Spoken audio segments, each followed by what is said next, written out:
I am the Tofu Golem. Please enjoy the video. You start by making sure the essentials are ready. Plug your iPhone X into the laptop with a lightning cable and unlock the phone so it trusts the computer. On the laptop, open iTunes or Finder. This is how updates transfer. Check for updates to the app and to the laptop OS so the device can communicate properly. Backup immediately to the laptop. Encrypted backups preserve passwords and health data, and once done, you won't lose settings if something goes wrong. Now you initiate the update. In iTunes or Finder, choose your iPhone X and click Check for Update, then download and update. The laptop downloads the iOS package. Let it finish fully before installing, because partial files cause failures.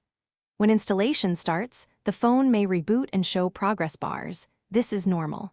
You might need to enter your passcode after the update. Make sure both devices stay connected, and the laptop stays awake. Finish by checking Settings, General. About to confirm your iPhone X shows the new iOS version, and then test core apps and Wi-Fi.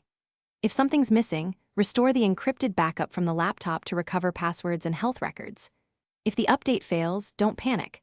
Try the same cable in a different USB port, update the laptop's OS, and retry.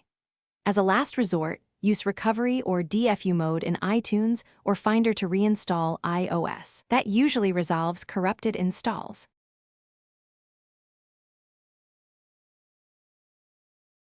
Thanks for watching. Consider subscribing if we helped you today.